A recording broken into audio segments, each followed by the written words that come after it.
Good morning, everyone. I'm Joylette Portlock. I'm the Executive Director at Sustainable Pittsburgh.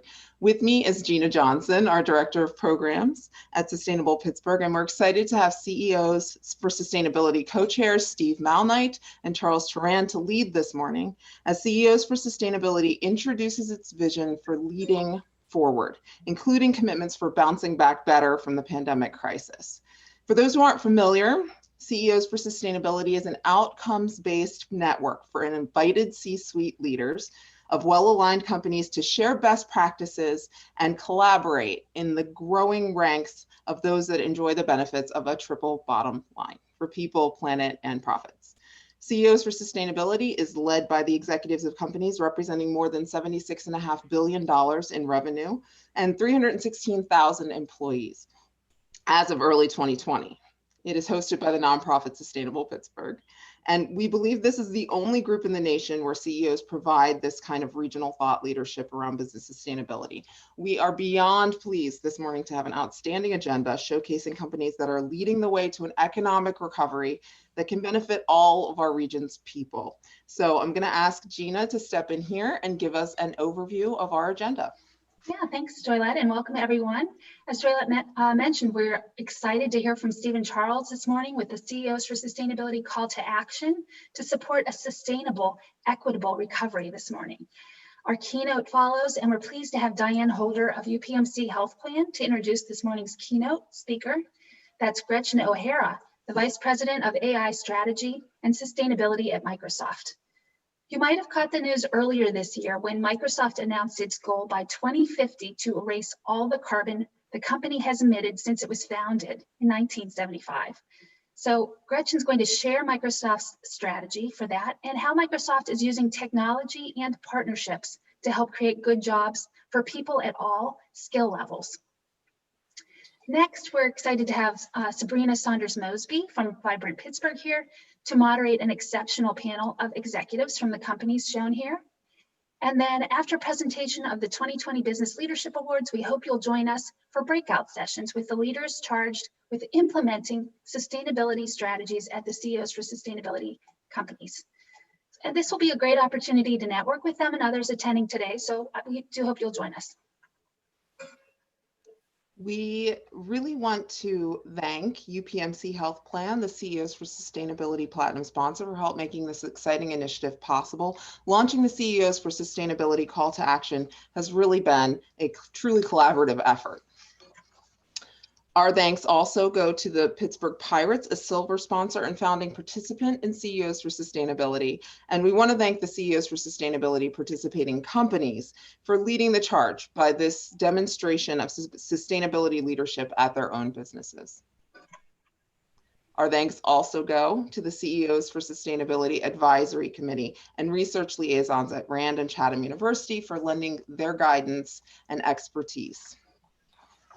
And with that, to kick off this event, I'm pleased to introduce the CEOs for Sustainability co-chairs. Charles Turan, President of SciTech Consultants, and Steve Malnight, President and CEO of Duquesne Light. Steve. Thanks a lot, Joylette. Thank you everyone for joining us today. You know, when we started planning this event almost a year ago, I think we had a very different event in mind. We were planning on enjoying some breakfast and coffee together and having a great discussion. But the pandemic has clearly changed a lot of things for all of us. And unfortunately for some, it's changed it even more. We know that many in our community right now are really struggling. Income inequity has really increased during this time. And many businesses, particularly many Black-owned businesses, are fighting just to survive. We may have lost a lot of loved ones through this as well. And once again, unfortunately, it's the communities of color that have often suffered most. Meanwhile, some of the problems that have kind of long challenged our region and continue to challenge our strong economic growth. Demographics that are hindering our talent attraction and retention, racial inequity that is deemed among the worst in the nation, air quality, which is also ranked among the worst in the nation, and climate risks that threaten our operations, supply chain, and even some of our core business models. But at the same time, we've learned a few other things through this pandemic. We've learned that the resiliency of our region, the strength of our region, the ability of our region to reinvent itself and continue to build the future remains strong. We found that resilience in this challenge, and that's the kind of thing that we can really build from. You know, nothing really could have prepared businesses for the pandemic. I know, at least speaking for me and our company, we are a company that is built to deal with crises times. This is the time when we focus on showing up most for our community. But even for us, a pandemic like this is something that is not often, we just couldn't have been envisioned. But what we have seen is that companies that prioritize sustainability in their business also focus on resilience and business continuity. And that has helped them to survive and sometimes even thrive through these times. There are companies that are working to reduce their exposure to operational risks. They've also prioritized high performance in environmental, social, and governance indicators. They sought out suppliers that do the same, and they cultivated flexible work plans and diverse perspectives within their organizations. Those are the companies that are going to thrive in our rebuilding of Pittsburgh. And as we lay the groundwork for that recovery, I'm excited today to talk about that with business leaders in our region. Charles, why don't I turn it over to you? Thanks, Steve. That's why this morning, CEOs for Sustainability is inviting our peers in the business community to join us in promoting a sustainable economic recovery, a resilient recovery in which all people can thrive. Businesses, including our own, are stepping up to lead with solutions. In fact, during the past 10 months, CEOs for sustainability companies have shown that at its best, businesses can marshal the human ingenuity, supply chains, physical assets, and capital needed to support public health and other human needs quickly and effectively. Many of the CEOs for sustainability leaders are with us today, and we would now like to recognize them. Brian Brickhouse from Eaton. Ned Eldridge from eLoop. Ron Godovic from Winning Stacks Energy. And Diane Holder from UPMC Health Plan. Colin Heiler from Optimus Technologies. Håkan Johnson from Covestro. John Lake, President, 3R Building Sustainability. David Landis from Epic Metals. Kurt Lesker from Kurt J. Lesker Company. Las Segoso from Arden. Jody Rennie from Turner. Ryan Ruskin from the Ruskin Group. Andrew Schwartz from Environmental Planning and Design. Venki Sharma from Aquatech. Wendy Stasso from Huckenstein Mechanical. Craig Stevenson from Aris Group. Sarah Thompson, my friend from Pashik, MTR. Scott Tobe from Signature Financial Planning.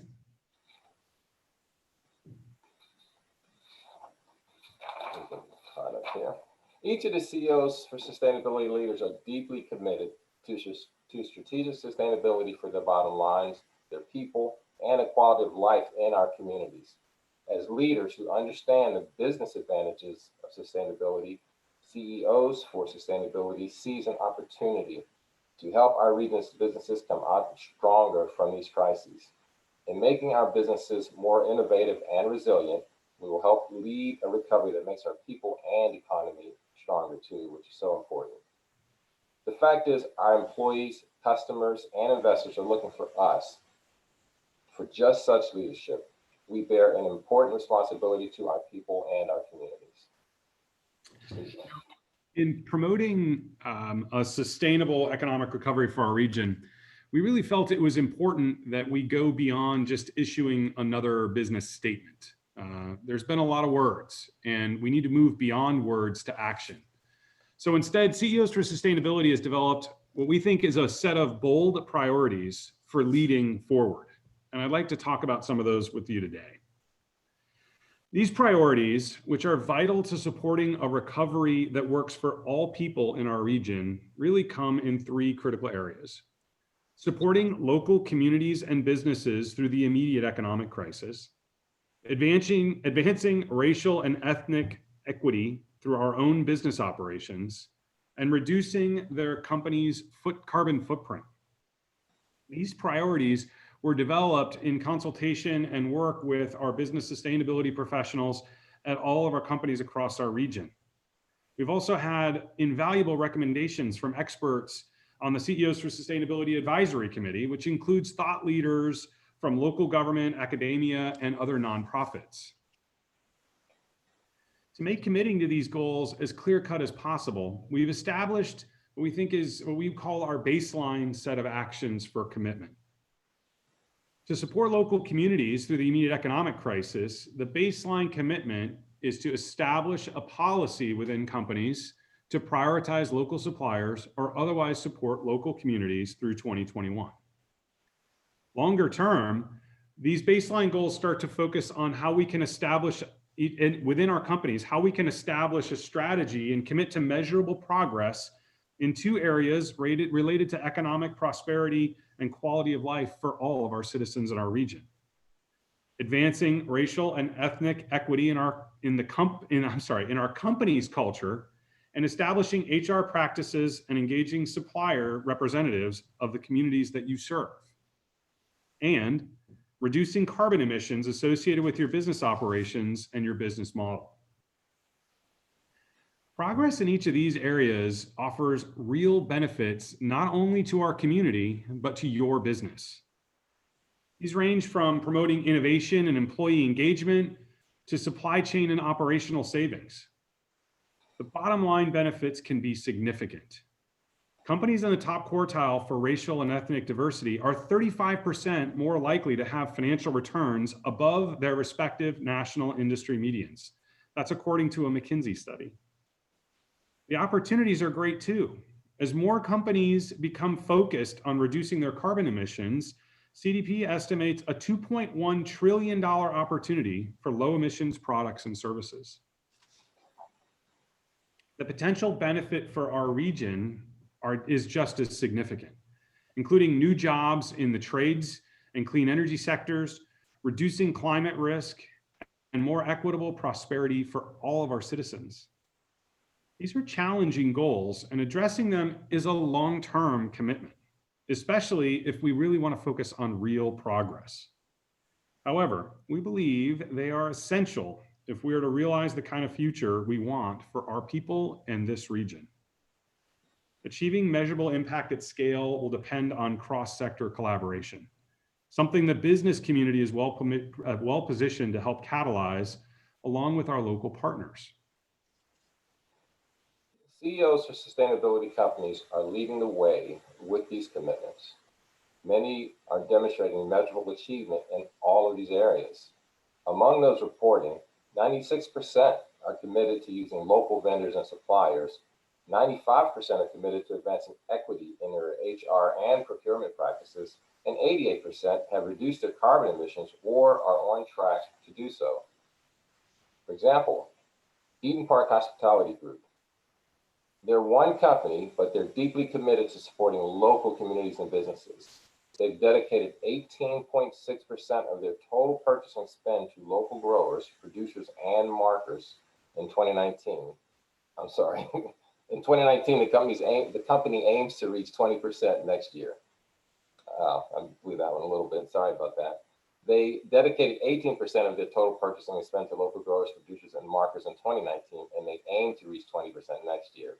In addition to supporting local communities, local procurement reduces carbon emissions associated with the transport. Giant Eagle. Giant Eagle has made some outstanding commitments to advancing racial equity in the communities that they serve. In addition to supporting social justice causes, the grocer is committed to significantly increasing the proportion of African Americans in its board and leadership, hiring and promoting African Americans, and ensuring equity in pay by race as well as gender. Epic Metals.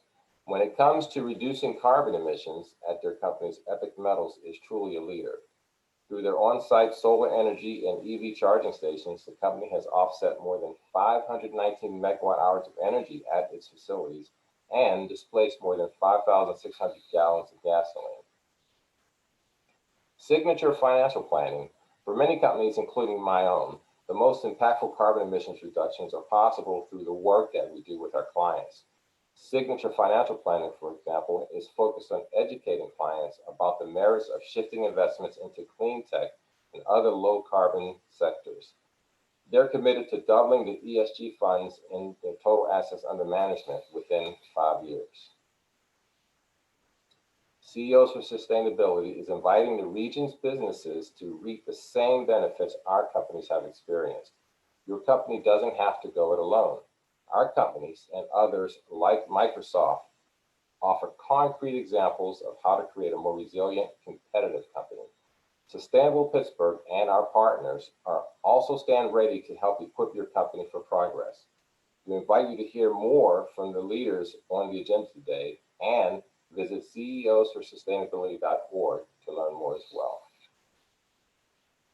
It is now my great pleasure to introduce one of these exemplary leaders. Diane Holder is President and CEO of UPMC Health Plan, the region's largest employer. Through its commitment to thriving people and communities, UPMC has made the region a better place to live and work. Diane?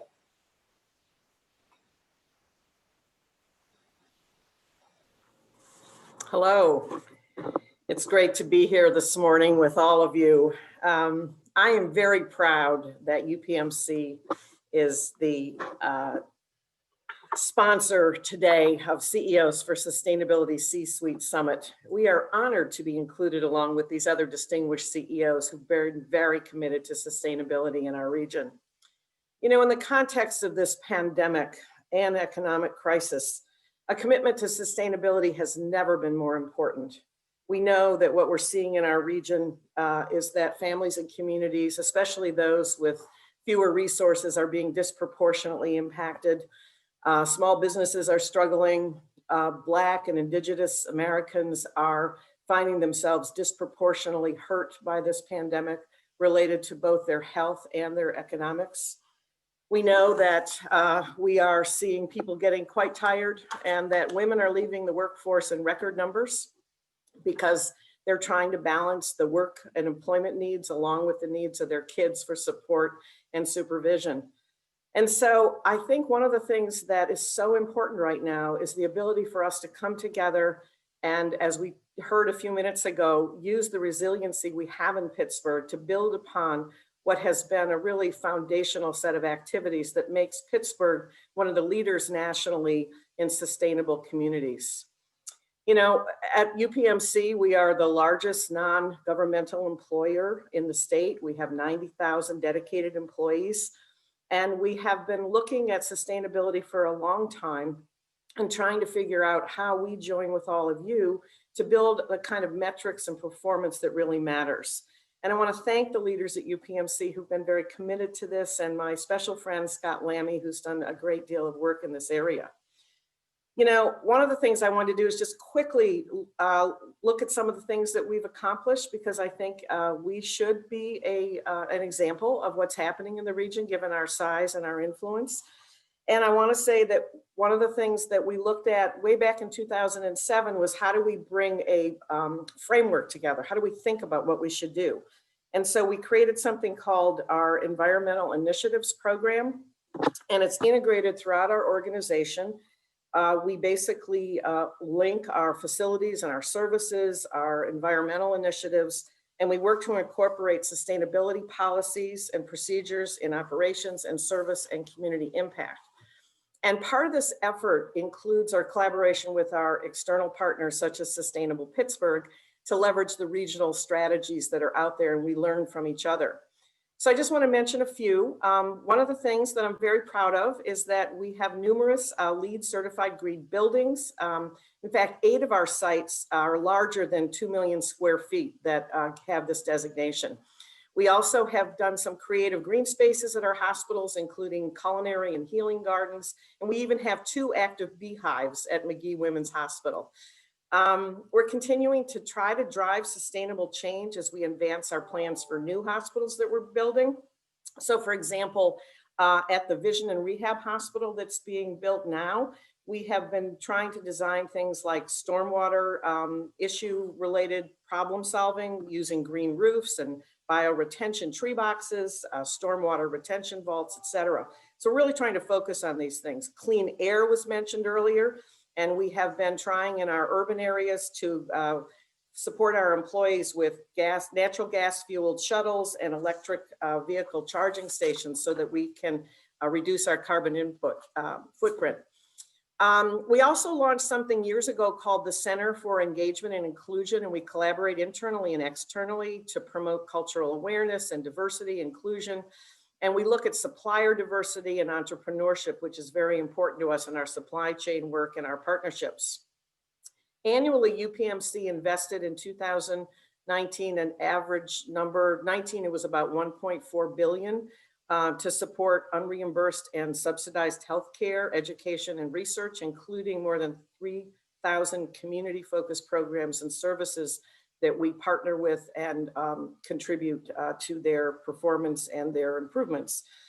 Additionally, recently UPMC announced a $1 billion investment fund in life sciences to create and support companies of the future, which are focused on developing new drugs, diagnostics, devices that will be facilitated not only by our science and advanced analytics, but through the university partnerships that we have. And all of this is focused on building programs and services that provide a life-sustaining methodology. So as we are looking at this kind of science of the future, we are also currently spending a great deal of time and effort on digital and virtual healthcare. And that was really important during this pandemic because we know that improves access. So as these commitments suggest, sustainability we know is not just about bricks and mortar, it's about investing in people and programs, which is why we're supporting programs recently for a work partnership program where we're helping people who are unemployed and Medicaid recipients come into work at the health plan or UPMC. And we've reached about 4,000 people to date in this program to help look at opportunities. And we also are looking at programs for homeless people and working a great deal with other community agencies. So that's just to name a little bit about the work, but we're really very proud to be part of this broader collective. So right now, I would like to turn and introduce our guest speaker.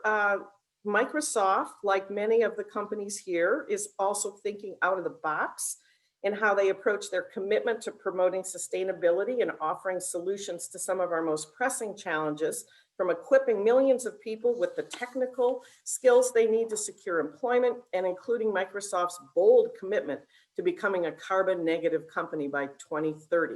So please join me in welcoming our keynote speaker, Gretchen O'Hara, Microsoft's Vice President of AI and Sustainability, as she provides insight into these exciting, transformational, sustainable plans. Thank you.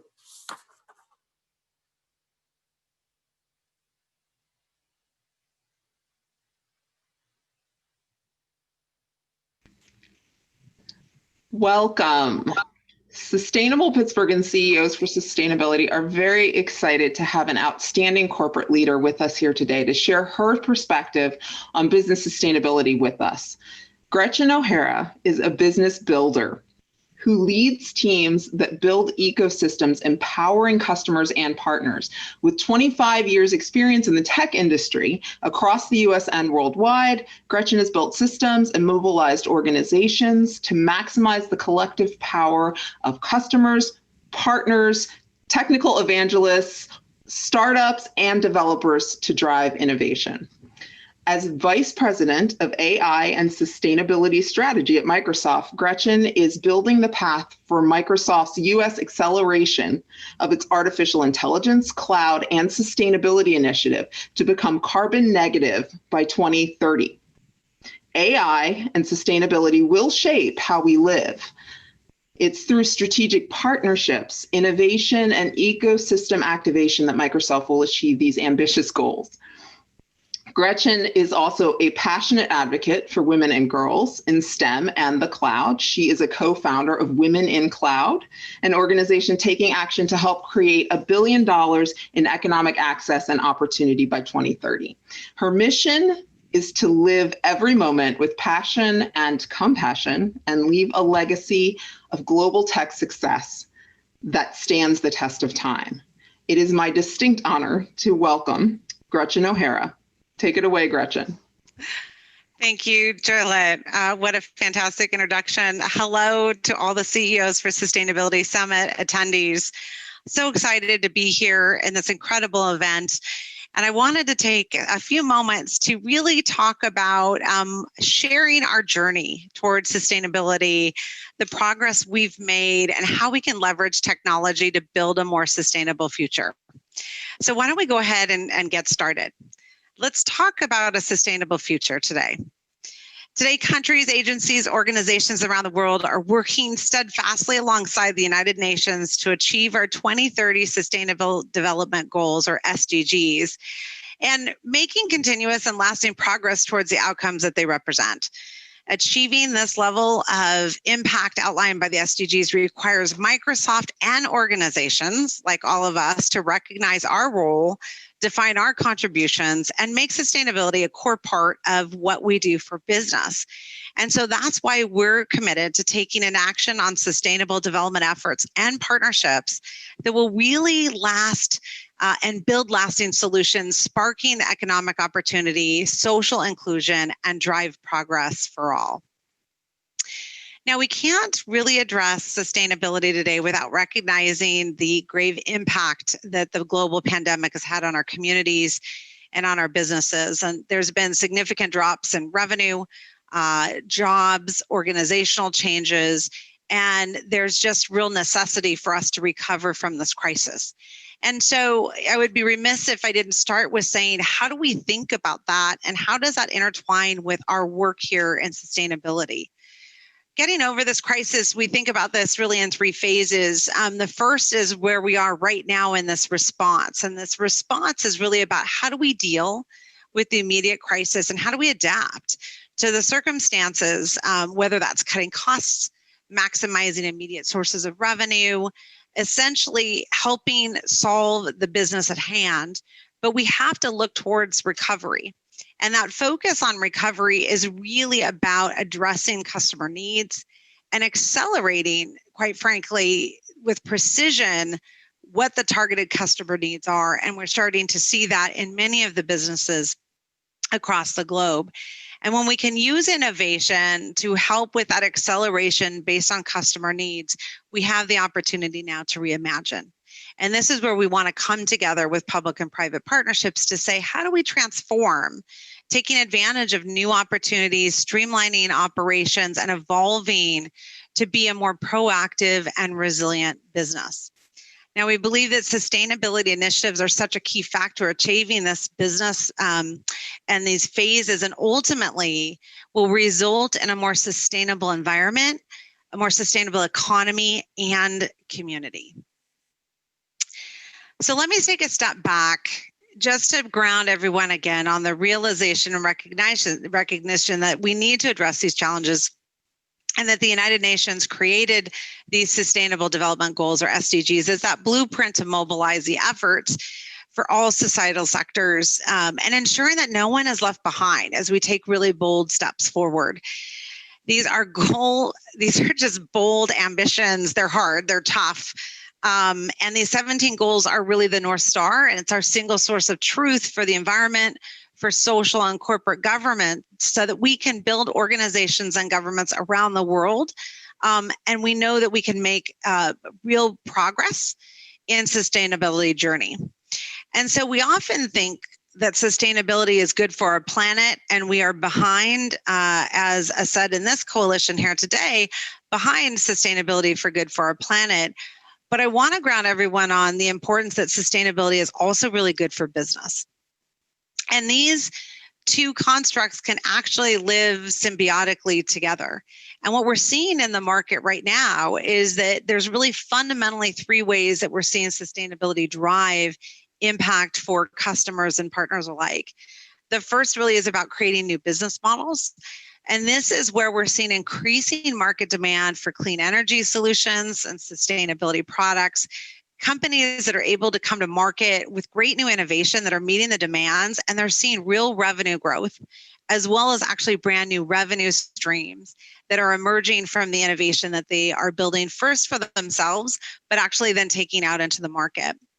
The second is around saving money and really reducing operating costs. And so not just outside of headcount and leasing costs, which certainly I would say are on average are some of the biggest, but carbon energy is the next biggest expense in most organizations.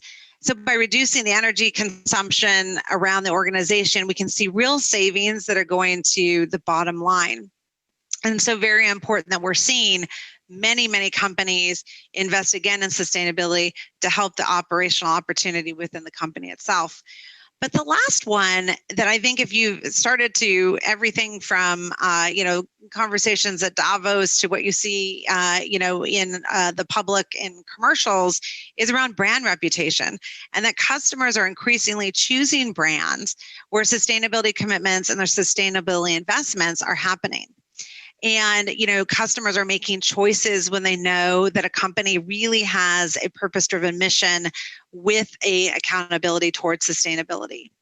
Similarly, employees are choosing to work for companies that also have that sustainability focus as well. And so it's a brand reputation with respect to sustainability for sure, as we look at both attracting and retaining customers, but also as we look at the skill shortage and we look at opportunity for growth, it is certainly an opportunity for us to recruit and retain great talent in the organization.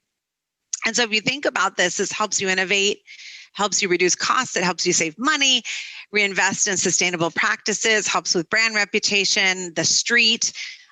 Ultimately, it is really about the innovation and economic development of these business models that will really lead to prosperity. And so at Microsoft, we want to help you. We want to make new markets with the SDGs. We want to solve some of these market gaps. We want to create demand that has not really existed before. And so this is not just only about our CSR motions, but it's about driving greater operational efficiencies. It's about really energy optimization, reducing of carbon, water, resiliency, circular systems, more transparent and visible supply chains. And now we know that we can't do it alone. And we've made some announcements to the fact that we recognize that we have to build the coalitions. And while these goals are anchored on organizations at the individual level, we actually need to come together to make traction. And so this represents really our collective effort that invites our private sector partnerships through innovation, investment, and collaboration in partnership with our public sector, as well as our civic sector, so that we are addressing and empowering underserved and underrepresented communities, and that we are thinking about inclusive economic growth, and that we're actually addressing the most pressing societal challenges so that we can have the greatest impact and really make sustainable change. So if I were to break down kind of into the three core areas of the SDGs, first of all, organizations like Microsoft have defined strategies, programs, we've aligned investments and resources to really help companies really reach internal goals, but empower every person in the organization on the planet to achieve that as well. And we start with environmental. So for example, and I think Jolette mentioned this a little bit earlier, but we have recently announced our own goal to reduce our carbon footprint by 2030. And ultimately, by 2050, we want to remove the environmental carbon of everything that the company has emitted directly or indirectly since we were founded in 1975. So what does that actually mean? We plan to aggressively cut our carbon emissions by more than half in 2030. And that's both direct emissions and our entire supply and value chain. And so by 2025, we see that we will shift to 100% of supply of renewable energy, and meaning that we're going to have purchase agreements for green energy contracted for 100% of carbon emitting electricity consumed in all of our data centers, our buildings, and our campuses. So we're building milestones towards that goal. We will pursue International Living Future Institute Zero Carbon Certification, as well as the LEED Platinum certification for our Silicon Valley campus and our Puget Sound campuses, some of our largest.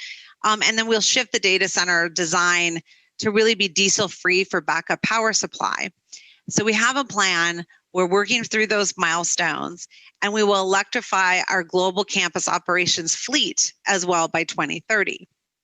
Now, as I mentioned again, we can't do this alone. We can't do this without our customers in the public sector, private sector, and our partnerships. And so we have established a $1 billion fund that focuses on innovation, that we want to invest in companies and in startups that address these big challenges around negative emissions, especially in areas that we think about water waste and bioecosystem. So lastly, I think our call to action and our commitment around sustainability is just how we put every individual in our company on point to think about how we actually will be able to drive sustainability. And that means that is now an engagement that we want every employee at Microsoft to have, not only with our stakeholders, but our customers and our partners and our suppliers. And so you're going to see us having more and more of these conversations, not only explaining how we're working through this, but learning from all of you and these great forums such as here to understand how we can all help together. And so when we define that, we have the opportunity to hit some of the core SDGs that are aligned to these goals, such as 6, 7, 11, 12, 13, 14, and 15. And any one of these is an incredible start for an organization. We try to take these and tackle these with milestones as I just applied. But we don't stop there. And companies shouldn't stop there just on environmental. We take the societal as a very big commitment. And it's not only a priority for Microsoft, but it's really about committing access to education and good jobs. And I think now more than ever, we see places where we see the digital divide growing. We see underrepresented, underserved communities at risk. And we recognize with job seekers that we need to do a better job educating and building the skills of the future that are going to be required really for sustainable growth, and ensure that we're seeing economic development and growth as we go along.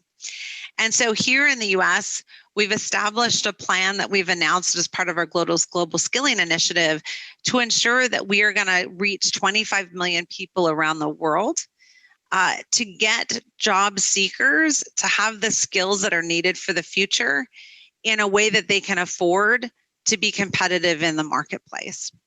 And we've done this in the US through activating this plan called Accelerate. We've announced Accelerate Atlanta, Accelerate Houston, we've announced Accelerate Texas, and we have many states that we're rolling out across the board. But the idea behind Accelerate is not just ensuring that we're providing skilling to job seekers, but that we take a holistic approach of the market, meaning that everyone that has no and low skills to actually high digital skills, and ensuring that we're giving the right curriculum to the right reach, the right opportunities to do a couple of things. One is potentially fill jobs, making sure that we're getting the skills to get those people having jobs. But the second is I might actually want to just get better and proficient in the job that I have. And the reality is that digital skills is going to be a very important piece of that. And the third is, how do I continue to grow? I want to continue to have a trajectory in my career, and we want to help with that too. So when we think about our areas within societal impact and sustainability, we think about these things around, access to skilling, access to capital, opportunity for our women and girls, as I'm very deeply passionate about, and making sure that we go into the cities and really lead empathy with action and make sustainable change, not only through policy, not only through investment, but through programs that are going to actually, certainly help. And that leads to the third part when we think about sustainability, which is around economic. And when we think about economic, that really looks around transforming the industry, thinking about driving innovation, building infrastructure to build more sustainable communities and our cities at large. So an example of one of the things that we're working on is something for AI for Earth and AI for Good, which is really focused on providing strategies for individuals and organizations that are using AI in a responsible way that can actually improve the lives of people and communities that may have been displaced in some way. We do this because we believe that technology is still at the core of how we can actually make some of these biggest sustainable challenges really addressing at the local community level. So let me take an example of what I mean when I bring this all together around local challenges. Let's just talk really quickly about, the coalition here with Pittsburgh. We are acutely aware of issues that face our communities in the pandemic, the digital divide, the lack of broadband and access, food insecurity, healthcare and lack of access to healthcare, education I just mentioned, and environmental sustainable concerns that we all have. And so, when we look at Pittsburgh's major industry, we want to come together, and we have come together with Microsoft, with local major healthcare and education institutions, to name a few. Back in 2017, before the pandemic, UPMFC and Microsoft created a strategic research project to really help develop transformative solutions and technologies to really improve healthier lives. And now, as we move forward, we think the combination of Microsoft's expertise in AI, our work in the cloud, and business optimization tools, combined with some of the smartest and best companies here in Pittsburgh, between the clinical and research and product development, that we are really starting to address some of these biggest challenges in the healthcare industry, from disconnected information systems to helping with regulatory uncertainty around, physician access, to even helping making sure that we're outreaching into communication with patients where they were not being able to have that touch before. So this alliance has become now, as you can imagine, something, before pandemic, but now is acute in the opportunity as we think about things like telemedicine initiative, as we meet the needs of remote healthcare and the requirements of optimizing the medical resources that we have. These partnerships are so critical. This is one example of just one in Pittsburgh, but there's many. And this is, again, the forum for us to have those conversations and how we really progress together. So when we bring the best together of our shared responsibility, when we care about our environment, we bring both our social and economic sustainability efforts together, we can address these challenges in big coalitions to make really big wins. Another great example that I'm so proud about is the work that we've done with Land O'Lakes. For those who are familiar with Land O'Lakes, they're really a farmer-owned co-op. Network spanning 300,000 producers across all 50 states. They're actually in 60 countries, just to put that into perspective. And we built an alliance, actually, that was announced with our CEO, Satya Nadella, and Beth Ford, the CEO of Land O'Lakes. And it was really to pioneer agriculture innovation and really enhance the supply chain to expand sustainability practices for farmers and food systems and the supply chain around that, to make sure that we're bringing the right working healthcare providers and local municipalities to address these challenges that we're seeing in rural communities. And so we now, over 100,000 locations in the US, have developed Wi-Fi hotspots and partnered with both our Airband, Land O'Lakes, and a coalition to allow access to community members that never had any access before. Giving access to people in those rural communities has completely transformed the way that we work, access to telemedicine, how our children do homework, how they take advantage of career opportunities, and the scaling that I just mentioned. And so we continue to build coalitions like this, now expanding this through the partnership of Feeding America with Land O'Lakes, where we've now donated 300,000 pounds of in-kind product to food banks in a way that is building upon real sustainable change. Now, we've done this in partnership. We've done this as part of this coalition. The states have all come on board to support about this, but we've done this sustainability through building data-driven decisions. We're building greater productivity around the supply chain. We're helping partner with machine learning and artificial intelligence to understand like what is happening actually at the farmer in the fields to help with zero hunger and zero waste. And essentially at the end of the day, we use the SDGs as an anchor in our North Star to have the conversations and the partnerships with examples like Land O'Lake, Microsoft, and the new Vision Co-op Feeding America, so that we can bring real change to America, to the state, to local government, really essentially building prosperous business and really thriving in a society and creating a more healthy environment. And so I think these are some examples of what this group here in Pittsburgh can do, how we can come together with partnership and in partnership with Microsoft and others to really look at bridging innovation and technology into the areas that we want to build sustainability and ultimately make good business decisions, have the opportunity for growth, and actually really change the world. So now how do I think about where we've been and where we've come? You know, it has not been all in an instant. We have learned along the way our own sustainability journey. And I encourage you, and why you're all here, is to think about what that looks like for you. We've learned a lot. You know, we started with ourselves at Microsoft, and we started with saying, well, we're just going to start with being, you know, carbon neutral. What does that look like? Now we want to be carbon negative. How do we get there? How do we do migration to the cloud? And how do we make that more efficient? We looked at the carbon tax to fuel innovation and helped us make better decisions and drive better behavior, quite frankly, you know, with our own company. We've looked at innovation around smart buildings and smart water approaches. And then finally, we've actually enabled connectivity in ways where we can help people connect remotely and really then continue to help with the smaller carbon footprint. So I think lastly, I would just say in closing, you know, we know that Pittsburgh is a leader in climate action. I wouldn't be here if I didn't believe that that was such an important remit here. And there's so much that we can learn from every leader here on the call, in the virtual room. We can infuse your learnings and successes into our work and make us all better.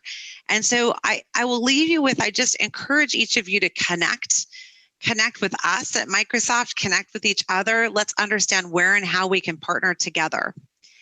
And so in closing then, when we learn from ourselves and we learn from each other, what can we all do and what can we all take away as we go into the summit and we come out the other side? And I think the biggest thing for me is, what action are you going to take? You as a leader have the opportunity to take a leadership moment and action in a couple key ways. What is the inclusive culture that you will be building to really drive that sense of belonging? What is the economic opportunity to really help not only with your business, but to give back into underserved and underrepresented communities? And then you as a leader, what are you going to personally commit to make the change that is going to last, to empower a sustainable future for all? So what will your action be?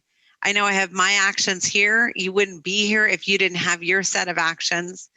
And so with that, I want to thank you all today for your time, your commitment to what we're all trying to do here, not only in Pittsburgh, but across the globe. And I want to make sure that I'm hearing from you. So I am very active on LinkedIn. I'm very active in Twitter. I'm active in other areas. You can track me down, I promise you, but I want to hear from you. I want to hear from you as leaders. So please feel free to reach out to me on LinkedIn and Twitter. Let's start the conversation about sustainability. Let's continue to have the dialogue past this summit.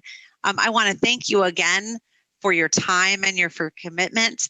And Jolette, thank you for the kind invitation. And I appreciate that. So thank you, and back, Jolette, to you. Great. Thank you so much for being here again. And thank you for that very inspirational presentation and those tremendous insights about the journey at Microsoft. And I appreciated also your focus on partnerships and collaboration. The spirit of collaboration is something we pride ourselves on here in this region. So important insights to take into the work going forward.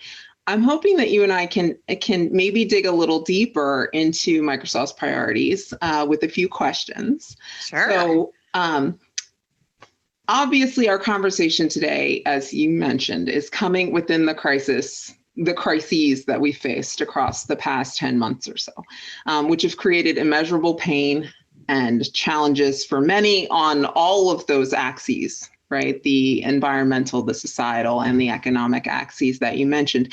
And so thank you also for being so clear about some of those opportunities that sustainability can enable in the face of this crisis. I'm wondering if you could speak a little bit about your vision for the future and how we help ensure that technology is that positive force as we progress through these crises that you described in your keynote. Yeah, no, it's a great question. I think when we're in the face of this global pandemic, we become first in the sense of retraction. Sort of how do we sort of preserve the best, and the thought of then investing in something around sustainability may seem like taking a back seat, I would just say. But the companies that I've worked with that are actually some of the hardest hit industries, I would say, in the crisis, have a culture, a data-driven culture that recognizes that innovation is actually going to get them through. It's not only going to help them in the recovery, but it's going to help them come out stronger on the other side. And so sustainability, we're seeing as becoming an absolute key factor, not only in the response, but certainly in the phased recovery as we come out the other side. It's doing things like galvanizing our employers, it's galvanizing our nonprofits, local governments. It is what I call the public and the private sector partnerships have never been stronger on sort of how we come together to both address it. But the outcome of that is, like I said, new opportunities, new revenue streams, new ways we engage with our customers. Let's just face it, we're all on Zoom right now or Teams or whatnot, but even a new way we're going to interact with each other. And that all comes with opportunity and innovation for all. And so I just encourage everyone to that while many are like, hey, how do I retrench and think about the current here and now? When I look at leaders that are facing in the pandemic, they're actually out forward saying, what do I need to invest in to actually make me come out the other side even stronger? And certainly, as I mentioned some of those examples earlier, that is absolutely an area that we certainly want to invest in for long term. Mm-hmm. Yeah, I can absolutely understand that leaning into that space for opportunity and innovation is so important. You mentioned in your talk some thoughts about the digital divide. Can you share a little bit more about your views on the digital divide that many workers and individuals are facing, and how Microsoft is planning to help them build sustainable careers for themselves? Yeah. So, let's just be honest, there's a digital divide that has been and existed. It would not be part of how we think about our SDG goals if that hasn't occurred. I think what's happened both in the pandemic and then, of course, with the social unrest that's happening in this country and the inequities that we're seeing in this country is shine a light, I would say, not only on what that is, but now sort of the requirements to be able to work, to be able to educate our kids, to be able to have the skills, as I just mentioned, in terms of like how you're going to engage with customers in the future, has never created a more urgent need to have the right skills to be able to support that. But if we don't have broadband, if we don't have access to devices, if our kids stay home and they can't learn, if the skills now required for some of standard jobs all require sort of digital fluency and we haven't been able to train them, we're actually growing that digital divide much further than where we even started when the whole goal was actually to close that. And so I think what Microsoft is doing is a couple things that I think is super important. First is we recognize that there's also, as much as there is unemployment, there's still a skills shortage in areas of which we need to fill. What we don't want to do is not have a diverse pipeline, a diverse workforce when we reskill. So we need to think about holistically how we're going to educate the communities. And that starts actually at the community. While there's a lot of focus, I would say, on the top 3% of developers and sort of high-end sort of technical roles, what Microsoft is doing is saying, look, let's look at the entire community. Let's look at the 33 million that represent the personas, from everything from no skills all the way to high skills. And then let's make sure that we can get the right curriculum into those personas that represent those jobs in each of the communities so that we can skill them up. And if we do that in a way that's affordable, if we do that in a way with public and private partnerships that allow not only things like subsidized or free broadband, devices for the cohorts of which they skill in, giving the chance to actually have the skills so we have and build a diverse pipeline of talent, we will close the digital divide. And here's my sort of final thought on this is we can skill all day long. And, I don't think skilling is anything new that we haven't said. It's one of the top 5 priorities if you look at the Conference of Mayors as an example. But skilling has to translate into jobs, and jobs actually translates into economic growth. And we want to build not only the skills, but Microsoft's focus is on the jobs. And when we have the jobs and we retain them in the communities and in the cities like Pittsburgh versus moving outside, we actually see a faster growth and a faster opportunity for economic development and prosperity for all. And so it's kind of this ongoing, I think, snowball effect that if we eye on the prize, which is job growth and job placement, we skill where we need skills most, we actually will make sustainable change. And I think that is one of the things that Microsoft's committed to. We're continuing to put millions of dollars, as well as partners and corporate customers that are coming together to help us with this on Accelerate. So we're really proud of the work that we're doing there. That's great. And I think that you've really touched on, right, that important and essential intersection between the economic piece and the equity piece, right? And how those things really have to go hand in hand for a truly sustainable approach. So thank you. Next question. Microsoft's leadership on climate action extends to Transform to Net Zero, which is the cross-sector initiative that you've been speaking on, that you're part of to drive emissions reductions across the entire economy. So what is your response to leaders who may not view carbon emissions reduction as a business priority?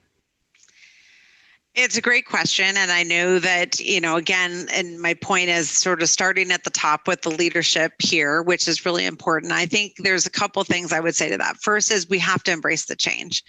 Come talk to us and others who are investing in the area, learn firsthand, be a learner on firsthand how sustainability is good for business, because I recognize not everybody is there yet.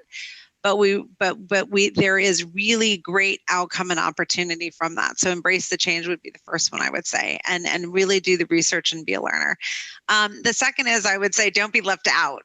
So you may think that it's not time to be thinking about that, but let me tell you, as I work with companies around the world, many of your peers and your competitors are leveraging sustainability as a core differentiator in companies in terms of how they're transforming from a low margin business to really providing high value sustainability services. And I'm seeing that every day.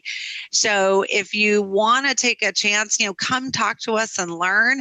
And then just remember, if you're not doing it, someone may be disrupting you. So make sure that you understand what's happening out there in your market. And then the third I would just say is it's the right thing to do. And if you're a leader, in this summit, we have an obligation and a responsibility as corporate leaders to really support the directives of the UN SDGs. And I think our world and our future and our generations depend on it. And you would not be in that position if you did not have that leadership here quality. And so I think those three things is what I would address as you're starting to evaluate what that means for your company. Thanks very much. Okay, last question before I think we're going to be at time. Okay. We're having fun now, Jola. This is good. We are. It's such a pleasure to talk to you. So I'm wondering if you can give us some examples of, and you talked about this a little bit, about how Microsoft and its partners are really working to transform communities, right? You said start with the community. Yeah, it's a great question. And, part of my remit is activating the ecosystem and the partnerships that we just talked about. They are such a key role in what we do. We cannot do this alone. And so, a couple examples I sort of breezed over in my talk track is, I talked about Land O'Lakes as an example where we're partnering very specific industries to make real transformative change. And with the help of Land O'Lakes, we're learning not only to build sustainability with agriculture and pioneering innovation in agriculture, but we're actually then expanding that to the supply chain. We're expanding those practices to farmers. We're learning the importance of rural community outreach and what that looks like and how to make change there. So that's just one, I think, good example of where we're learning from a partner and then we're being able to grow and expand, beyond that. We're also transforming communities with private and public, organizations in multiple cities across the United States. Local governments, key customers, partners are all coming together and they're helping us with digital fluency. And so that's another example I sort of mentioned earlier around closing the digital divide, making sure we have access to capital, access to healthcare, making sure that we have education and skilling for all. And that is something that I would say not only our corporate partners, but public sector and NGOs are coming to the table to really create equity, for all. And then we have similar initiatives. I could go on with healthcare, manufacturing, our energy.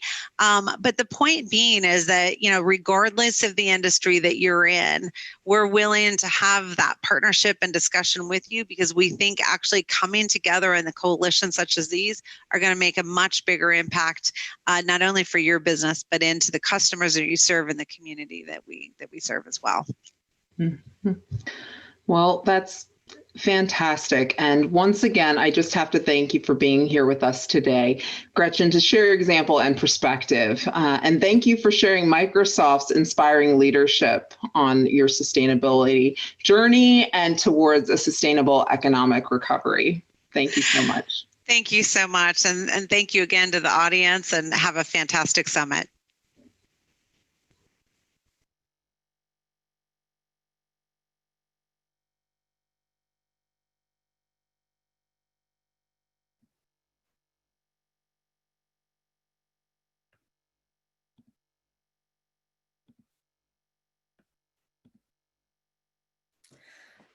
I hope you're all feeling as inspired as I am by this outstanding way that Microsoft is advancing equity and other aspects of sustainability across the nation and globally. Now we're going to spend some time with executives who are leading change right here at home. My name is Sabrina Saunders Mosby, and I'm the president and CEO of Vibrant Pittsburgh. I'm pleased to be here this morning to moderate a discussion with an impressive lineup of CEOs for sustainability leaders. With me are executives from Covestro LLC, 3R Sustainability, Turner Construction, and Peshek MTR. Each of these executives has been invited to provide a brief snapshot of what sustainability leadership looks like at their very different businesses. And then we look forward to a fascinating discussion and your questions. Throughout this session, we invite you to use the question and answer box to submit your questions for the panelists. We'll use them for some lively discussion after short presentations from our panelists. So now let's get started. As president and chairman of the board of directors at Covestro LLC, Dr. Håkan Johnson serves as the senior leader of Covestro's U.S. organization. Håkan brings more than 25 years of expertise to the position, having started his career with Bayer in 1992 as a scientist in Pittsburgh. Håkan serves on the boards of the American Chemistry Council, the National Association of Manufacturers, the Allegheny Conference, and Variety, the children's charity of Pittsburgh. He holds a master's in chemical engineering and a PhD in polymer technology, both from the Royal Institute of Technology in Stockholm, Sweden. Håkan. Good morning. Good morning. Thanks for joining us. Can you give us an Thank overview? you. Certainly can. Yeah. Thanks, Sabrina, for the very kind introduction there. And at this point, I also want to thank the CEO of Sustainability for the invitation to this very distinguished event here this morning. Yeah, and good morning to everyone else here that are joining us. And I'm really excited to share some of the sustainability work that we have been doing here at Covestro, and how we are using resources like carbon, biomass, and amongst other things, people to close the loop on the circular economy. But we also substantially want to minimize our footprint. We want to boost the prosperity in the communities where we do business. But before I get to that, maybe say a few words about Covestro. You might know we are one of the world's leading producers of polymers and high-performance plastics. In our materials, they find their way into everyday products, like your cell phone or the laptop you might be using right now, that the case is made out of polycarbonate, your car seat made from our polyurethane foam, or the bridge that many of us commute over every day that is protected with our coating technologies. Our materials is also used to fight COVID-19 right now, and it could be in applications like face shields for frontline workers, or ventilators and dialysis equipment that is used in the hospitals. So when we launched Covestro from Bayer, which was the mother company, in 2015, and that we embedded sustainability in our business strategy, we also officially signed on to the 17 United Nations Sustainability Development Goals, just like you heard this morning that Microsoft also has done, right? So by 2025, 80% of our R&D project spending will be targeted in areas that can help to achieve these goals. And that means that we will be working to find solutions to some of the greatest challenges of our time. Things like climate change, resource depletion, population growth, housing, changing mobility needs, and increasing urbanization, just to mention a few, right? Now, many of these challenges have a social component to them as well, right? So we are using the UN SDGs to guide our social innovation work as well. So now, of course, as we also heard, why this commitment? And as Gretchen also said, obviously it's the right thing to do. But for a profit-making entity like Covestro, there obviously also needs to be a business case for it. And there's a big one as well. And the UN Sustainability Development Goals are expected to generate at least $12 trillion worth of market opportunities by 2030. And I think the case Gretchen definitely made the case why this is, where forward-looking companies want to go and want to commit to. Now, looking a little bit closer to home, we have committed ourselves to doing our part in helping ensure the prosperity of the local economy. And from a procurement standpoint, one of our priorities is to support local business survival through the immediate, very, very difficult economic crisis. And to that end, we have established a policy to prioritize local suppliers and service providers where possible through 2021. And we support Sustainable Pittsburgh campaign to encourage consumer spending at locally owned businesses. We also have a supply diversity program to foster a supplier base that reflects the demographics of the local communities in which we serve. And another important goal of this program is to have a positive economic impact in these communities by helping suppliers further develop and grow. I also would like to give you a short overview of Covestro's carbon reduction mission that has been in place for many years. We have set a very ambitious target of having our specific carbon dioxide emissions, and with that we mean the emissions per metric ton of product produced. So reduce those, have them by 2025 compared with the baseline in 2005. And we have already reduced these emissions by over 40%. We have a number of tangible outcomes that we already improved efficiencies while positively impacting the environment, from products to process improvements to the type of energy used to produce those products. So let me just start maybe with one of our biggest, from a product perspective, one of our biggest successes to date, which is our product that we call Cardion. Now, Cardion is a very innovative raw material used in the production of high quality polyurethanes. It's made with up to 20% carbon dioxide. That is the raw material, which unfortunately we all aware is abundant. Cardion is already used in several applications such as flexible foams for mattresses and as a binder for synthetic sports floorings. And we also looking into other applications, for example, in elastic textile fibers, or also in automotive foam. And as I mentioned, we are also focused on the process improvements to reduce the energy consumption in the manufacture of all our products. And by the application of state-of-the-art technologies such as gas phase polymerization and membrane processes, we have made great strides in new technologies that can save up to 60% of the energy consumption for the manufacture of some of our core products. Now you might ask, so how do we address our remaining energy needs? Well, we do it by concentrating our efforts on renewable sources whenever and wherever possible. And here, energy from wind represents a significant opportunity for Covestro globally.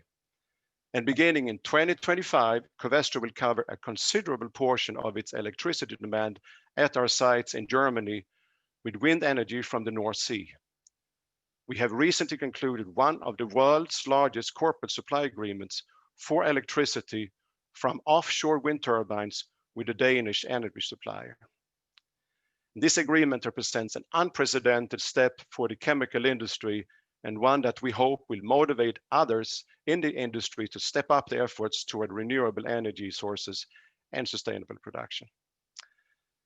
Thank you very much for listening, and I'm very much looking forward to the upcoming panel discussion. Thank you, Håkan, and thanks for really bringing it home. All of these resources are a part of everything that we do. I look forward to digging in a little bit deeper in just a bit. But now I'd like to introduce Jana Lake, who is the president of 3R Sustainability and Chief Sustainability Officer at SRI Quality System Register.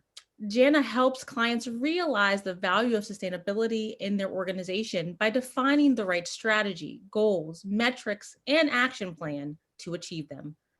As CSO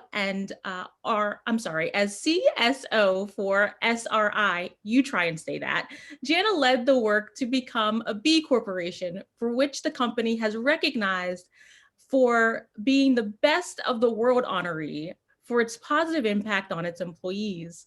Jana has spent more than 25 years in consulting, several with Accenture, leading its global internal change team.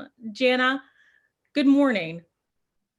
Good morning, thank you. And thank you for having me here today as part of this distinguished panel. It's really an opportunity and an exciting chance to be able to speak about how small and mid-sized businesses can make very bold commitments and have impact not only within their own internal operations, but also externally with our clients and our communities. So we appreciate the chance to be here today. Just to give you a little more context, so 3R Sustainability helps our clients realize the value of sustainability. And we do that by helping them have healthy, efficient buildings and healthy, diverse teams. And we feel that those are the cornerstones to really be able to have a healthy business, a healthy community, and a healthy economy. And then SRI is our sister company, and I am proud to be the Chief Sustainability Officer and our Sustainability Practice Lead for SRI. SRI provides management system audits across North America and Asia. So if you think about the ISO management systems and other sustainability standards.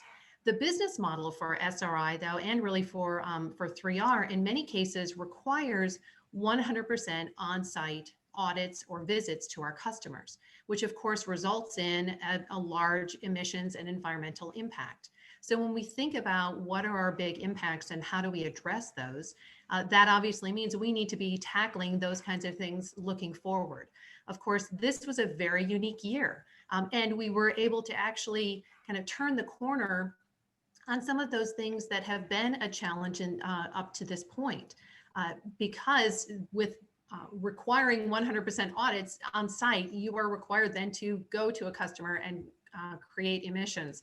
What we've been able to do this year is really change the industry and the business model to be able to enhance and support more virtual visits. So that's been a huge benefit. If you want to find a silver lining in 2020, which I know we all do, that was really something that that disruption really got the industry thinking there has to be a different way to be able to provide this service and do these audits. So that's, one of those things that we've actually kind of looked at this year as a step change for us. But, both of our businesses are in the business of sustainability. So it's important to us to be a good corporate citizen and align ourselves to those kind of frameworks that really set the gold standard. Things like B Corporation and the Sustainable Development Goals.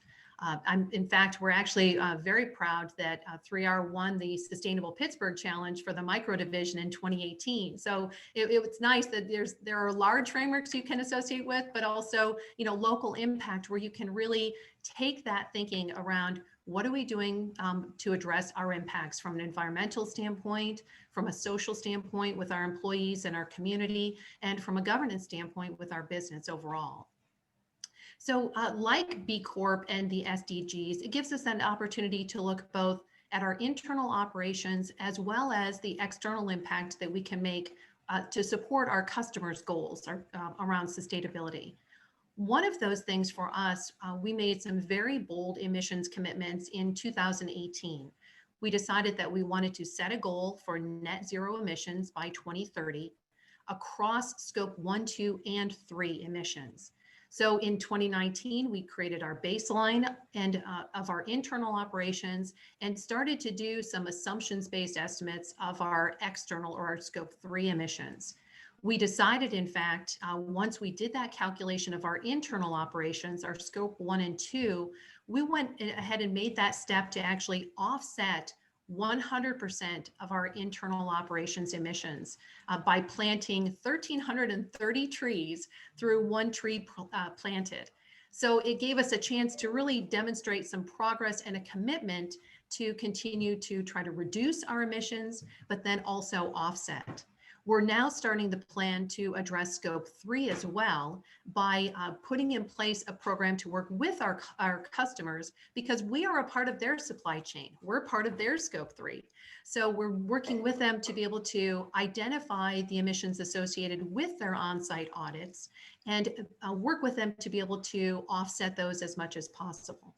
Of course, it also helps our employees too. When we're able to go to more off-site or virtual audits, that means that our employees, our auditors who typically need to travel around quite a bit, get to have a little bit more of a healthy balance in their lives too. So we're addressing some environmental and social components when we do more of the off-site audits. For our clients, what we do is help them then set their net zero emissions and waste goals around moving to circularity, perhaps setting some zero waste to landfill goals. Again, goals that tie to the Sustainable Development Goals and often are in support of their customers' goals as well. So it's been great to be able to start working with clients around baselining their emissions, baselining some of their their waste commitments, and then figuring out what the correct action plan is for them to be able to achieve those goals. On the social side, we had committed years ago already around things internally around gender balance at all levels and paying a living wage to our employees. I'm sure weighs in heavily on why we were recognized by the B Corporation as one of the best places for employees. So that was a tremendous honor. In fact, 3R Sustainability even went one step further and decided to certify as a woman-owned business this past year to demonstrate that commitment to gender equality and leadership. We also are doing everything we can, both within our own internal recruiting and hiring practices, as well as our purchasing practices around advancing racial and ethnic equity. In fact, we are doing quite a bit around formalizing local gift card and other volunteering types of programs to try to really increase the applicant pool of people who are both positioned for internally to be able to come in as recruiting team members, but then also within the local pool of businesses and how we can increase and support the local businesses, especially at this time right now. We're formalizing a mentorship program that is something that has been personally very important to me, of mentoring those both women, girls, as well as men and boys who are looking at these kinds of careers and trying to identify opportunities for themselves, whether it's from a STEM career or an interest in sustainability. We also have a very active volunteering program where we have 4 paid days per year for our employees to continue to support and get engaged more so in those types of programs. So that's just a few of the things that we've got going on. Thank you for this opportunity. Jana, wow, you really are doing great work. And I appreciated the earlier comments about how you were able to pivot during this remote and virtual time as well. Thanks for joining us.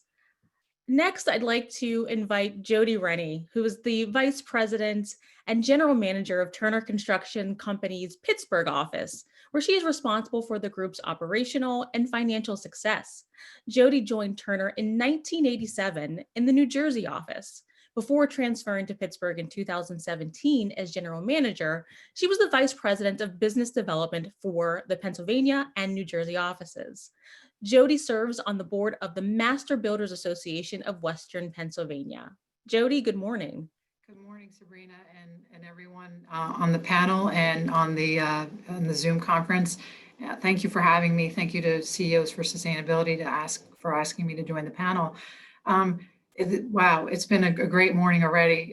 Just listening to Diane and Gretchen and Hakan and Jana, and I feel like a lot of my thunder has already been stolen, but what's really encouraging about that is that so many thought leaders are, thinking alike and not just thinking, but doing things that are making meaningful change. And that's really, really exciting. So a little bit about Turner to start. We're a national and international construction company. And just by the nature of construction, it's a very resource and energy heavy process to build a building. So for quite a long time, our company has looked at, what does it mean to be a sustainable company? How can we be better stewards of resources and of our environment? And in 2019, we decided we made a corporate commitment that we were going to reduce our water consumption and greenhouse gas emissions by 50% by the year 2030. So that begs the question, well, 50% from what? Are we reducing it? So 2020 is our benchmark year, and we're doing various things across all of our projects: water metering, resource monitoring, so that we can establish that good baseline to move forward to meet our 2030 commitment. So there are a lot of things that are happening on our construction sites. And if you work with a lot of engineers, you'll know that if you give a very sort of mathematical and scientific directive about why should we do something, make the science case for why, it's very easy for people to understand. So, simple things as easy as, if water is leaking on your project, why is that not a good thing? Well, it's not a good thing because you're wasting water and it takes electricity to pump water. Oh, and by the way, slips and trips and falls can happen in standing water. So there are a lot of good business cases. And I think it was Hakan who pointed out we're for profit we're a for-profit company too. And I think it's okay to talk about profitability and the importance to make a business case, because that then allows you to, I think, take deeper dives into the social aspects of what it means to be a sustainable business. So for a long time in our company, we talked about sustainability and diversity and inclusion as if they were two diverging paths, or maybe parallel paths is a better way to think about it. I think over the last year, certainly, we are now more than ever looking at those as intersecting paths, and the importance of creating a sustainable business. You know, for people talk about people, planet, and profit all the time, but I think most people, maybe outside of the people on this panel and on this phone, on the meeting, think about, you know, they understand generally what sustainability is, the green movement. I mean, people hear this on the news, they think about what it means to protect our planet, but I don't think they take that next step into what it means to be a sustainable company in terms of the communities that we're working in, and how do we sustain life literally in those communities. And I think one of the things that this year has taught us is the importance, you know, has underscored that corporate social responsibility that we all have to build up the people in our communities. And Gretchen said something that really resonated with me, and she talked about skills building, and she said, I think I'm paraphrasing, but you can do all the skills building you want, but if you don't give people jobs at the end of the day, then you're not sustaining that community. And I know, you know, we're doing this all across the country at Turner, but in Pittsburgh specifically, we just recently teamed for the second time with UPMC to do a School of Construction Management, which is a highly organized multi-week class where participants come, and each week there's a different topic that ranges from estimating, procurement, getting bonding, business development, contracts, and it really is designed to bring members of the community who are either currently working in the construction industry or have an interest in working in the construction industry, and helping them to grow and elevate their business. And it's super important. I want to underscore the importance of having a partner like UPMC, because Turner could do this, but it's not. The gravity of it is not lost on UPMC, and actually their head of supplier diversity, George Robinson, you know, truly partnered with us, was at every session, and is now holding us, Turner, and other CM firms accountable for making sure that it's just not another training course that people attend, that actual job growth is going to come out of this. And I think that's just so incredibly important that we provide those opportunities. For us, we are looking at, you know, equity. You know, everyone talks, of course, about diversity and inclusion. We're looking at equity now more than ever, just really challenging ourselves to career map, you know, what happens to a diverse employee versus a non-diverse employee from the day they step foot into Turner. What, you know, historically, what has their career path looked like, so that we could offer better opportunities inside our company. And actually, I was thinking, Sabrina, a year ago, September, Vibrant Pittsburgh had a very awesome event that I attended. And I don't remember the gentleman's name, but I remember him telling a story. And he said, you know, he gets challenged by companies all the time saying, well, do you want me to hire the best employee or the diverse employee? And his answer was yes. And those are the kinds of conversations that we're having now in Turner, because to really build a sustainable future in the communities that we work in, it has to start at home, it has to start with us.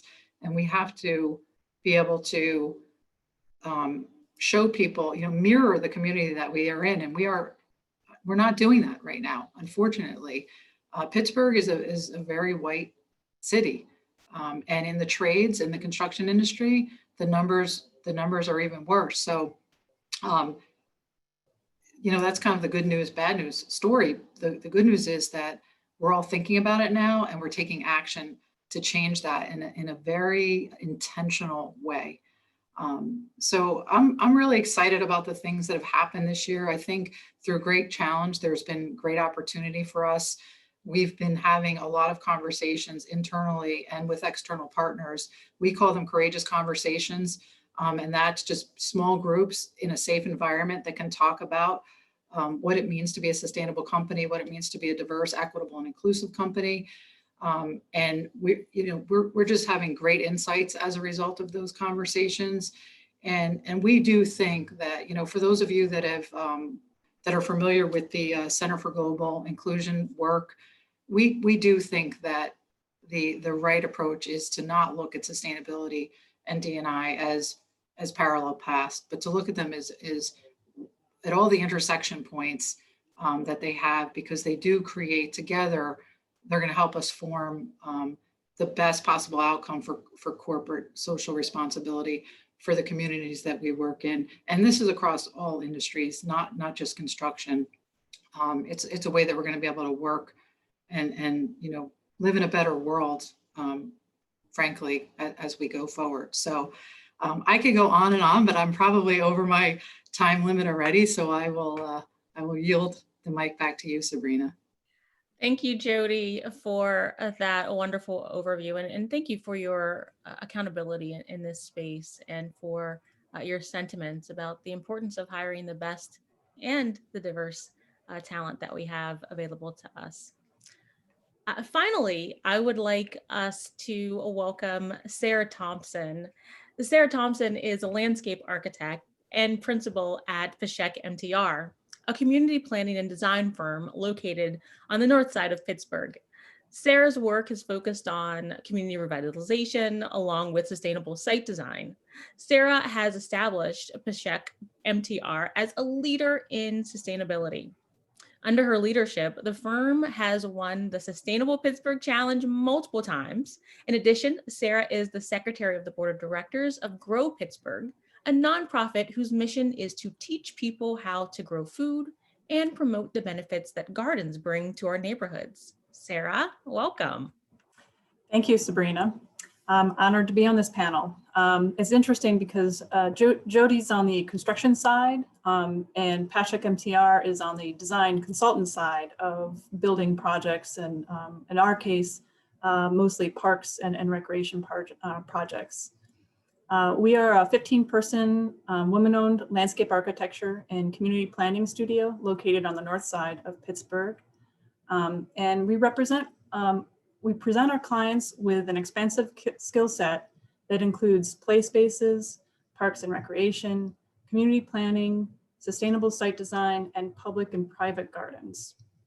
So we have kind of a whole gamut, and we work regionally as well as nationally.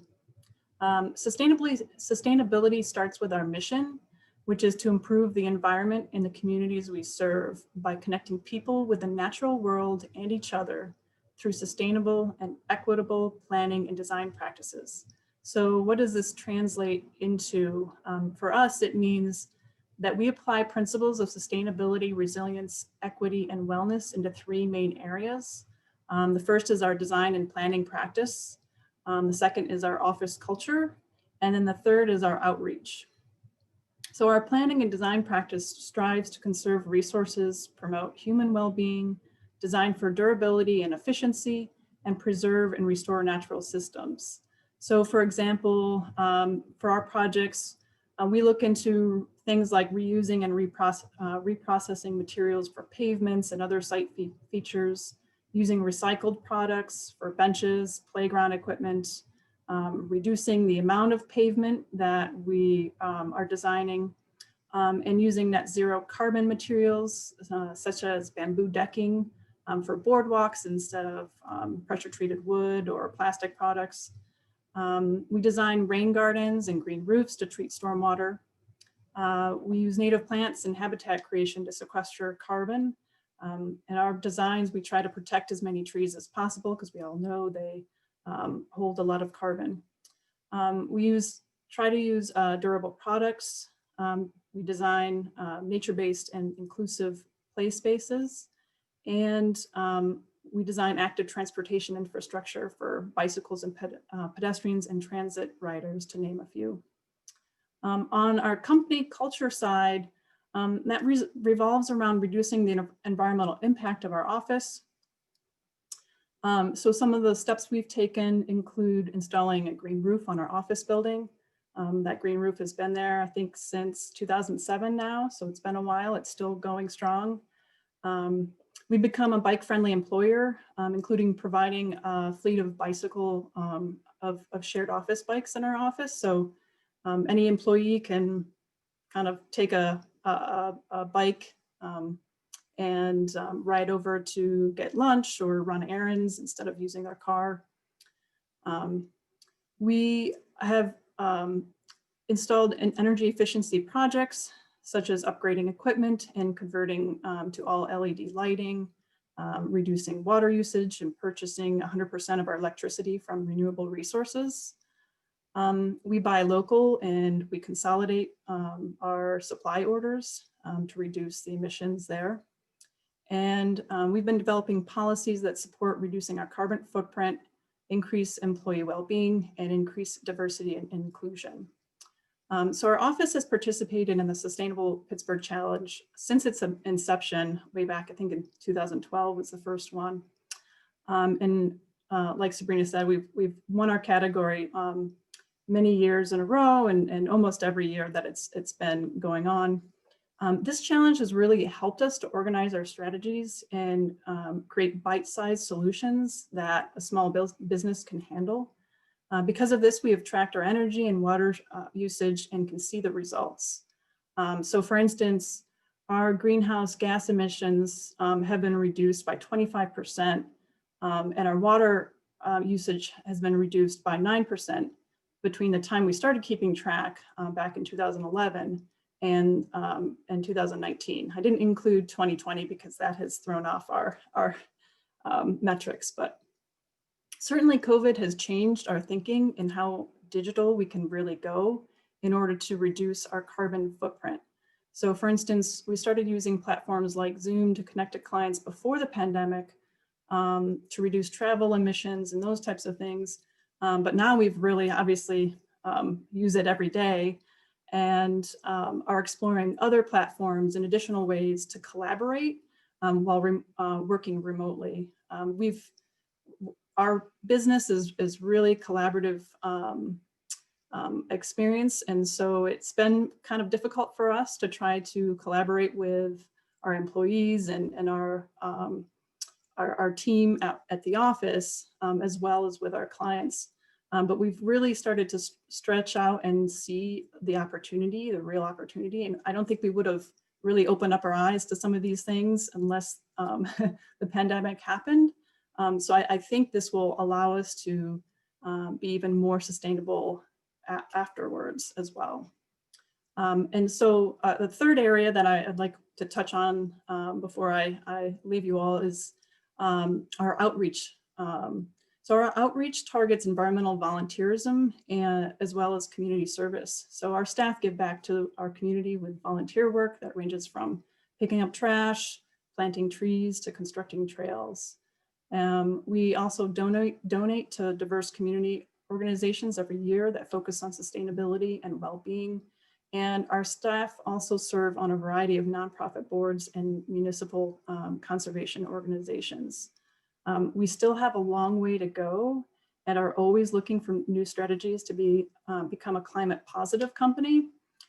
So some improvements require resources that we might not have yet, but with a little creativity, we will definitely make it work. So with that, I thank you and I look forward to our continued conversation. Thank you, Sarah, and congratulations on all the innovative ways that you are advancing this work. Wow, that concludes the introductions, but I just want to thank you all for those comprehensive overviews.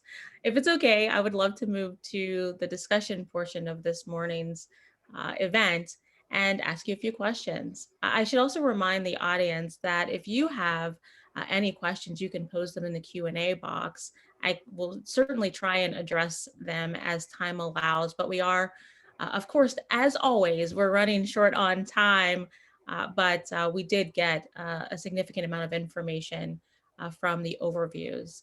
And so just to start, as you know, at Vibrant Pittsburgh, we are definitely interested in how we can diversify our region. And I'm really interested in discussing how your companies have all made diversity and inclusion a priority in your business operations.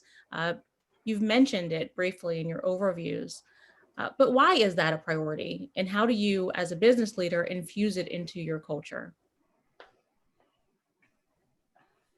You want me to start, or? Hakan, please jump in. All right, thank you. Yeah, maybe before I directly answer your question, I'll get to that. Let me just give you a little bit of a, we are on a journey here, obviously, right? And as I mentioned before, when we launched Covestro as an independent company in 2015, at that point, we had an opportunity that many companies does not have. It was really a unique opportunity to redefine ourselves and build a more diverse, equitable, inclusive culture. And one that we wanted to inspire authenticity, collaboration, and innovation, right? And I would say that, 5 years into this journey, some years into it, I can say that while we certainly still have work to do, Covestro is a place where employees are encouraged to speak up. They're encouraged to share the ideas, and they are encouraged to be themselves. The culture today reflects a commitment to DE&I, which continues to grow as employees across the company engage in this journey now. So back to questions, why did we make it a priority? Why do I think it's important for companies to commit, right? And first and foremost, we certainly believe that promoting D&I is the right thing to do, as has been said many times today, and certainly also it supports our company values. But also because we've seen that firsthand how a diverse culture contributes to the success of our business. So here we come back to the business case again. Right thing to do, but a very clear business case. It attracts the best and the brightest talent. And by attracting diverse talents, we are strengthening the culture of innovation, right? And again, it's not either or, it's diversity and the best, so, innovation at Covestro is really at the core of everything we do. But, innovation, good innovation would not be possible without people to think differently and to bring in their own fresh perspective. That to me is some of the fundamental aspects of great innovation. So we wrote out of many critical topics, DE&I starts at the top of the organization. And, we also technology and a lot of engineers in driving this topic also includes target setting. It's a regular topic at our executive meetings. And we also trained and guided by D&I professionals, because most of us have not got this the basics in D&I, but we have some of the best in the industry helping us to become better. Our leadership team, which today is, I have to say, more diverse than ever, it's fully committed to foster and support, this critical element of our culture throughout all levels of the organization. So commitment, lead from the top, but also then, you got to learn. So we can be very versed in this topic as well. Again, a topic that is not something that we most of us grew up with. That's how I would put it. Thank you, Hakan. I can build on that from a 3R and SRI standpoint. We firmly believe that an outcome with a diverse set of minds is a more valuable solution and outcome for a couple of different reasons. As Hakan mentioned, there's the opportunity to attract and retain as you have more people who are of diverse minds and thinking from a gender and racial standpoint, but it also gives you an opportunity to make sure that we're representing a cross-section of all of our stakeholders. So, from our customer standpoint, they want to be able to see that we're really being very inclusive in our solutions to them as well. We're pretty close to gender balance at all levels in our internal operations, but we are actively trying to increase both the number of women and as auditors in our company, as well as people from underserved communities.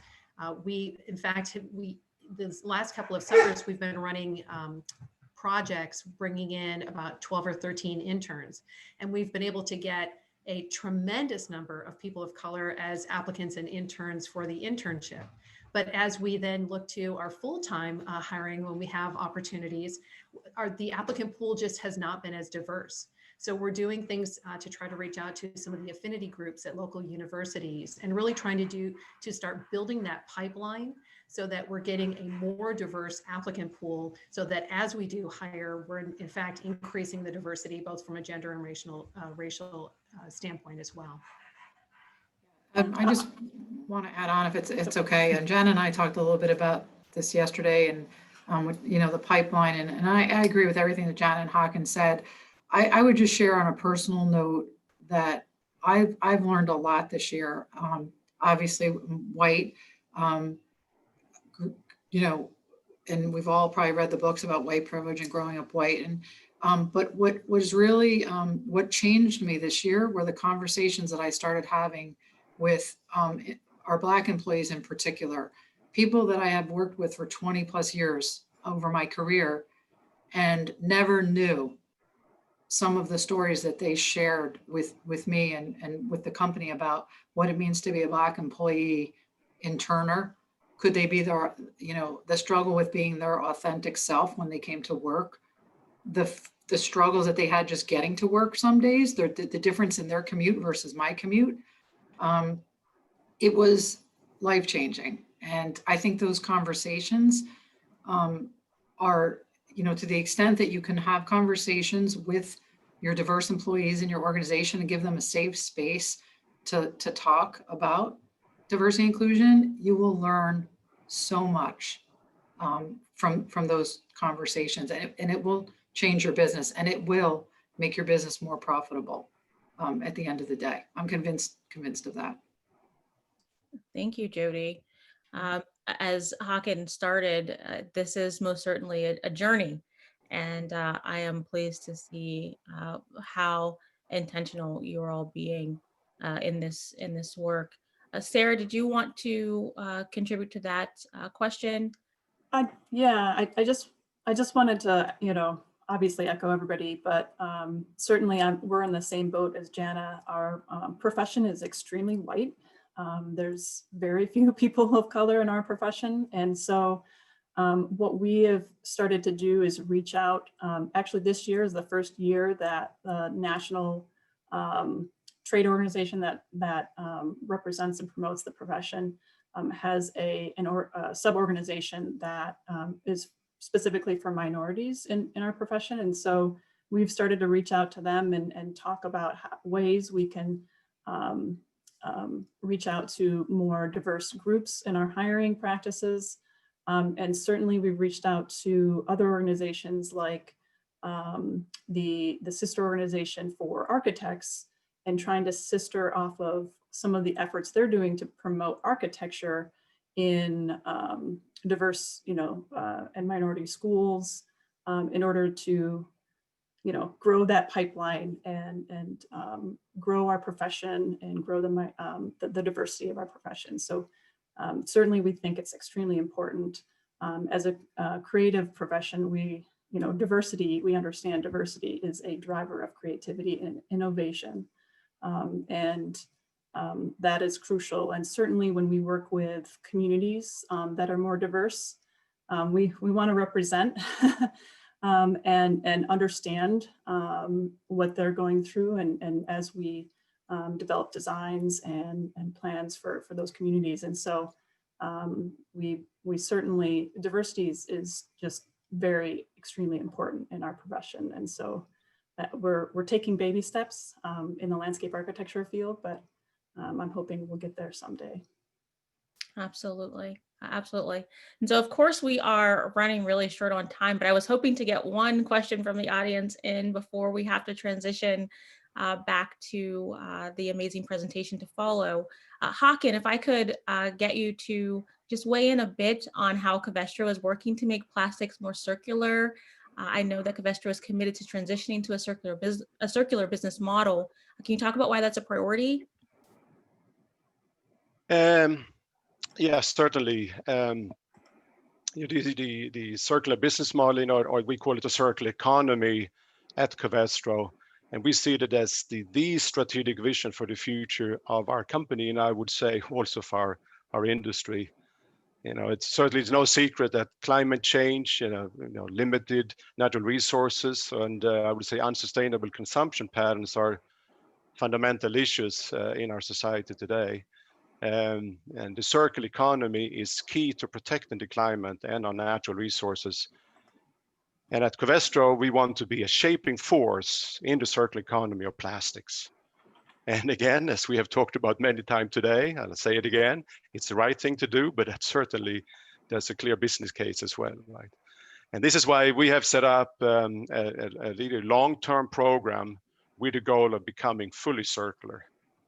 And to do so, we have, and I'll cover them very briefly here in the interest of time, we have focusing on four core pillars, right? And first, we want to enhance the role of alternative raw materials. And these alternatives include carbon dioxide, as I mentioned in my own introductions, biomass, and end of life materials, right? And secondly, building on that, we also want to foster the development of new energy efficient recycling technologies to increase the use of end of life materials, use them as a source of feedstock.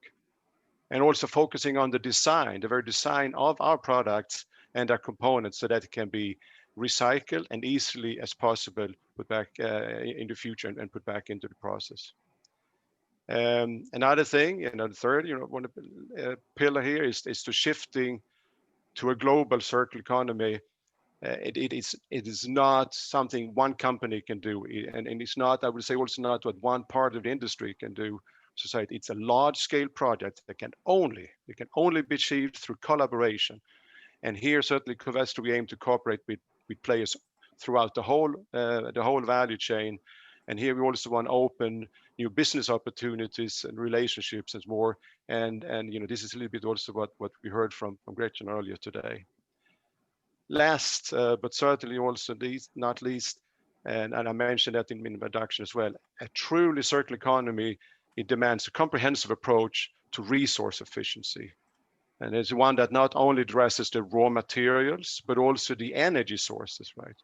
And here, Covestro will continually improve our production processes and energy supply. And I mentioned that before too. And here we want to have certainly a focus on renewable energy, right? So a little bit quickly there, but I covered some of the where we see the key items to be successful with the circular economy, and which is very important to Covestro, but I would say also important to our society as a whole. Håkan, thank you. Thank you so much. I know that you were pressed for time there, but I would also like to mention that there are a number of amazing questions still in the Q&A box that unfortunately we're not going to be able to get to live, but I would invite the panelists, because there are some questions that are posed to each of you, to feel free to answer them after the panel concludes. Thank you so much for an informative and fruitful discussion, however short, this morning. Thank you so much, and we will now transition to the awards ceremony. Well, thank you, Sabrina, for leading such a valuable and informative discussion. And thanks again also to Hakan, Jana, Jody, and Sarah for just briefly sharing with us the tremendous achievements that your companies have accomplished in this field so far. Now, Steve and I have the honor of presenting the 2020 CEOs for Sustainability Business Leadership Awards to Ron Godovic, founder and CEO of Winstax Energy, and Bill O'Rourke, retired from his career as an Alcoa executive. This year's awards are particularly special because they honor two of CEOs for Sustainability's founders. These are leaders who saw the opportunity in creating a network for the region's C-suite to promote the benefits of business sustainability. Since we can't present the awards in person, Ron and Bill were sent their physical awards in the mail. The awards include an engraving on the bottom of handcrafted abalone lined teak bowls. The 2020 Business Leadership Awards are presented to Ron and Bill in appreciation for transformational achievements to advance business sustainability. With that, Steve's going to share just a few words about Ron. Yeah, great. Thanks, Charles. And it's a great pleasure for me to recognize Ron, who, along with Jerry McCleary, who's the retired CEO, former CEO at Covestro, was the founding chair. They were the founding co-chairs for CEOs for Sustainability since it started in 2016. You know, I think that it's fair to say that this group could not have had a more passionate advocate than Ron. When we made our public press conference debut in 2017, Ron, I think, made the staff break into a pretty cold sweat when he voiced a goal for 1,000 CEOs to join this organization. I think he said that while the staff's hope was to attract enough to really just fill a conference table, but Ron set big goals for this organization and has recognized the possibility. And under his watch, CEOs for Sustainability grew to include over 40 companies representing nearly $80 billion in revenues. As a serial entrepreneur, Ron put Pittsburgh on the wind energy map when he founded WindStax Energy in 2012. Under his leadership, they have taken on several high-profile projects, including the Net Positive Energy Microgrid at Pitt, Ohio's terminal in Parma, Ohio, and a project that Duquesne Light was proud to partner with Ron and WindStax on, the lighting of the Rachel Carson Bridge a few years back. You know, oftentimes Ron is found kind of behind the scenes, either passionately advocating for renewable energy here in Pennsylvania, or helping students kind of get their hands dirty and learning about renewable energy with WindStax turbines. But in all those cases, Ron has been and continues to be a powerful change agent. For those contributions and more, we want to thank Ron and congratulate him for this award and invite him to say a few words now.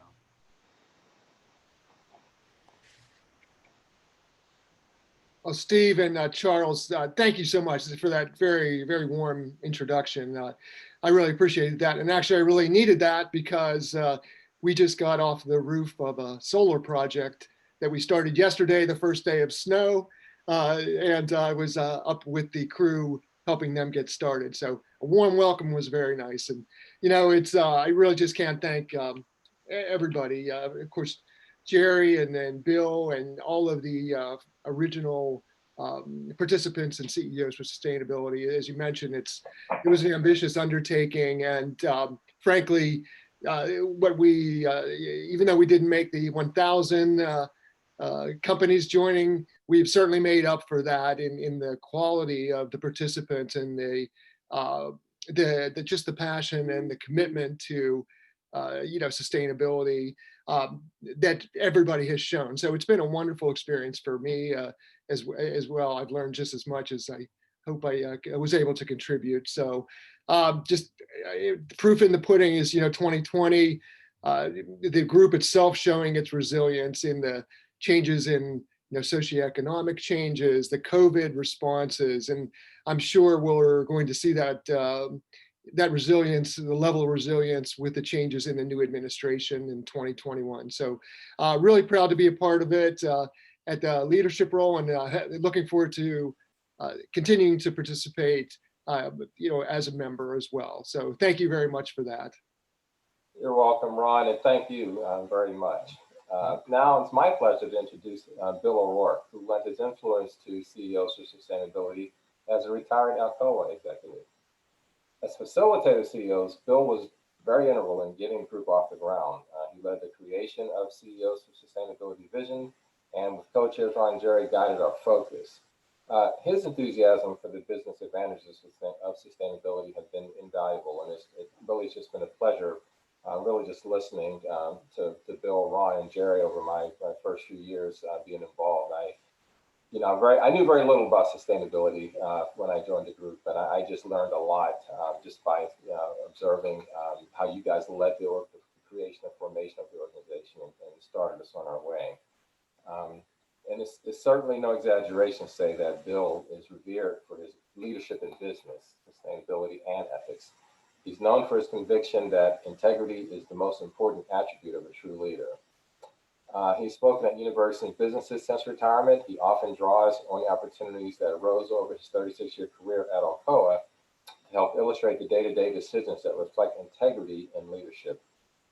His experience and character are so highly regarded that he was tapped to serve as interim director for the Tree of Life Synagogue to manage affairs in the months following the devastating 2018 attack there.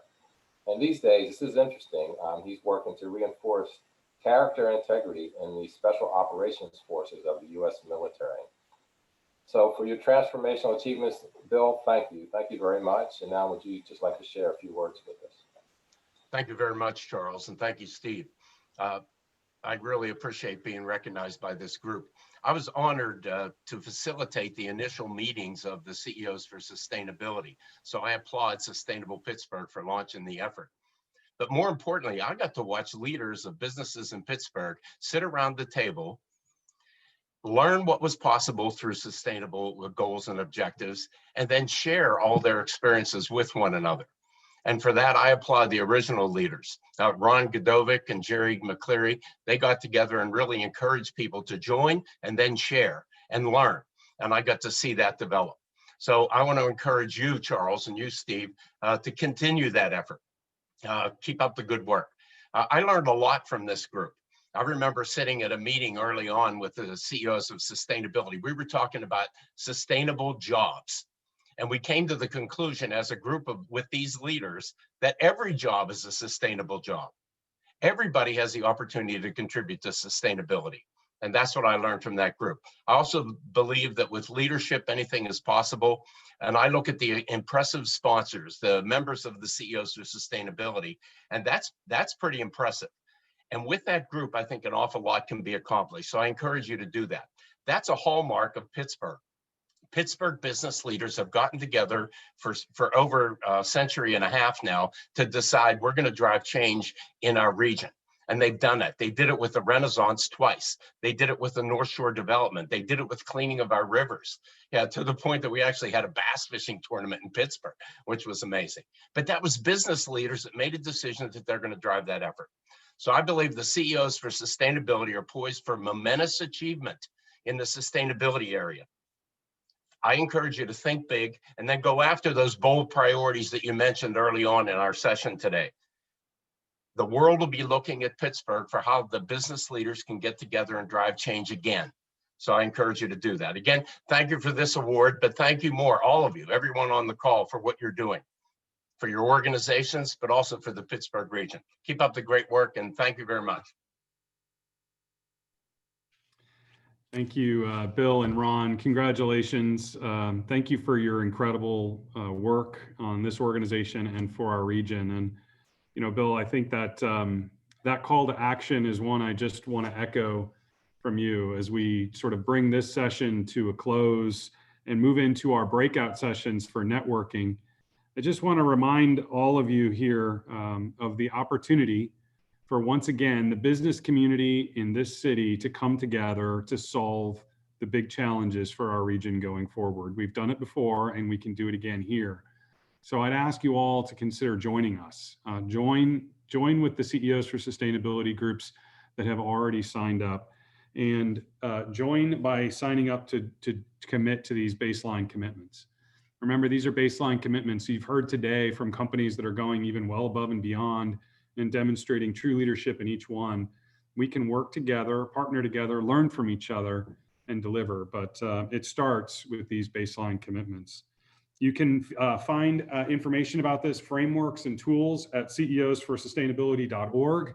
I'd invite you all to go there and seek additional information so that we can together work on rebuilding this region in a sustainable way and make it even better in the future. With that, I'm going to turn it over to Joylette for a little bit of discussion about what comes next. Thanks so much. And thanks to you, Steve, and to Charles for leading us today.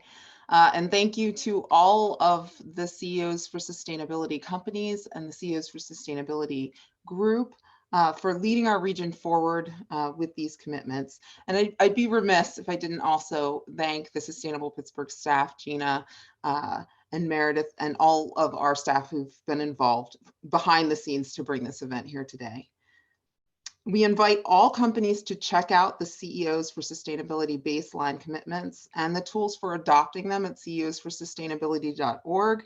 We are continually updating these resources, so check back often and stay tuned for our 2021 educational calendar and in-depth resources as we launch a new performance program for workplaces and competitive sprints next year. So our next step for the event today, our final segment, we want to give you the opportunity to hear from the sustainability professionals who are carrying out the CEOs for Sustainability's vision at their company. And so we're inviting you now to join us in breakout sessions. And of course, 2020 has come, as we've noted multiple times, with a number of changes. And there's nothing like networking in person. We can't bring that to you, but we do hope that you'll take advantage of the opportunity to listen, to ask questions, and to make some new connections. So we're pleased to have leaders from a number of CEOs companies hosting the breakouts: 3R Sustainability, AE Works, Aros Group, Epic Metals, and Environmental Planning and Design. Once again, I want to thank Stephen Charles for leading us today, and thank you to all of our exceptional presenters and all of the good work that is happening.